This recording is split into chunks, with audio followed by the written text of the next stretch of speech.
Alhamdulillahi Rabbil Alamin. Alors beaucoup pensent que le mois du Ramadan, c'est simplement se lever à l'heure de l'Fajr. Dernière seconde, il se lève et il entame son jeûne pendant la journée en se disant je dois me priver de boire et de manger pendant la journée. Et quand c'est le Maghrib, je mange, ça s'arrête là. Non, le Ramadan c'est un tout.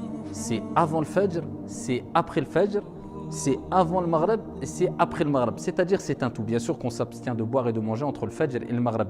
Mais c'est un mois. On ne dit pas les journées du Ramadan, c'est le mois du Ramadan. Donc il faut vivre avec ce mois et particulièrement à un moment qui est fortement recommandé. C'est-à-dire on doit être présent pendant ce moment-là. On ne doit pas être endormi. C'est le moment du suhour. Alors quand on parle de suhour, c'est quoi ? As-suhour, c'est le fait de prendre le repas du matin, avant le fajr, avant l'aube, le lever du soleil, l'aube plutôt. Et quand on dit sahour avec le fatha, ça, pas suhour, sahour c'est le repas qui est pris. Et suhour, c'est le fait de prendre le repas. Alors le prophète alayhi salatu wassalam nous a rappelé qu'il ne faut surtout pas manquer le sahour. Ce repas-là, il ne faut pas le rater. Si minime soit-il, c'est pour ça qu'il dit, kama fi sahih, tasahharu walau bil ma'. Prenez le repas du matin, ne serait-ce qu'avec de l'eau, même une gorgée d'eau. Pourquoi ? Parce que dans le hadith rapporté par Al-Bukhari, le prophète alayhi salatu wassalam nous dit tasahharu fa inna fi as-sahuri baraka. Prenez le sahur, le repas du matin. Alors, là, vous voulez la bénédiction de Dieu ?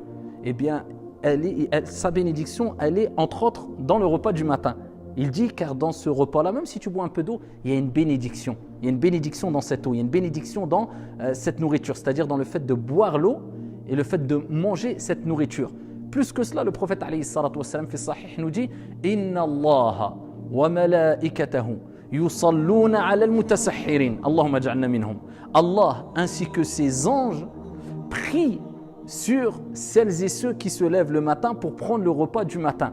Donc c'est un repas qu'il ne faut pas rater parce qu'à travers ce repas, il y a une bénédiction pour l'âme, il y a une force pour le corps, et il y a une éducation de la part de ton Seigneur. Dieu t'habitue pendant un mois à te lever, pas pour le Fajr, mais avant le Fajr. C'est-à-dire ton corps, pendant 30 jours, une trentaine de jours plutôt, pendant approximativement un mois, il s'habitue à se lever tôt le matin. Et ici, ça donne du tonus et du punch quelque part à ton corps. Et alhamdoulilah, tu as cette habitude qui peut t'être bénéfique en dehors du Ramadan parce que ça y est, tu as habitué ton corps. C'est beaucoup plus facile par la suite pour toi de te lever à le Fajr, plus que cela, avant le Fajr, pour faire ne serait-ce que 2 rak'at fi sabilillahi azza wa jal. Donc ne ratez jamais le repas du matin. Que Dieu vous bénisse, que Dieu bénisse votre mois du Ramadan et qu'Allah Jalla wa Ala accepte de nous et de vous notre jeûne du Ramadan. Hafidhakumullah.